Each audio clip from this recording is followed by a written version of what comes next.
Governor tea பார்ட்டியில் அண்ணாமலையை பார்த்து எந்திரிச்சு நின்று ஓடி போய் கையை பிடிச்சி கூட்டிகிட்டு வராரு ஏவாவேலு. ஓகே.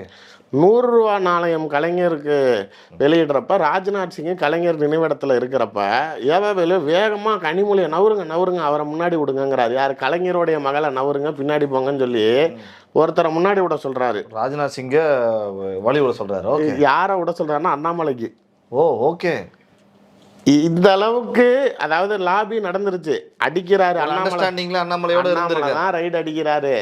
அந்த லாபியை கிரியேட் பண்ணி கடைசியாக இவர்கள் எப்படி திரும்பி அண்ணாமலை மூலியமாக காரியமும் சாதிக்கிறாருன்னா, சைலேந்திர பாபுவை டிஎன்பிஎஸ்சி சேர்மனாக போட சொல்லி கவர்மெண்ட் முன்னிமொழியுது.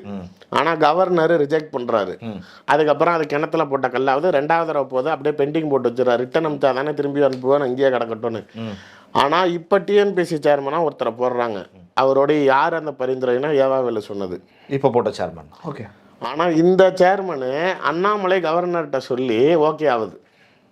ஓகே. ஏன்னா இவர் ரெக்கமெண்ட் பண்ணதுனால இவங்களுக்குள்ளார பணங்கள் கைமாற்றங்கள் ஆயிடுச்சு. ஏவாவேலு அதாவது அண்ணாமலை அடிக்கிறது போலீஸ்கார மாதிரி என்னைய கவனிக்க மாட்டேங்கிற அப்படின்னா தான் அடிப்பாங்க போலீஸு. அது மாதிரி வேலு அடித்து தான் பக்கத்து வர வச்சிடுறாரு. பெரிய தொகைகள் கைமாறுது, இவர்களுக்குள்ளார பிரியங்கள் கைமாறுது.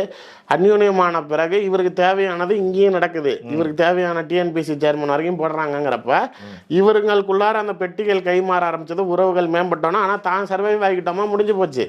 இப்போ இதே நிலையை நாளைக்கு பிஜேபி தேவைப்பட்டால் ஏவாவேலு வைத்து செய்து கொள்ளலாம். அந்த சூழலோ வாய்ப்போ இருக்கு. அவர் அதை நோக்கி தான் பயணிக்கிறது. நீ இப்போ என்னை முன்ன மாதிரி நீ ஈஸியான காலி பண்ண முடியாது, என் பின்னாடி கட்சியில் பாதி இருக்குது அப்படிங்கிற ஒரு நிலைக்கு அவர் கொண்டுட்டு போறாரு.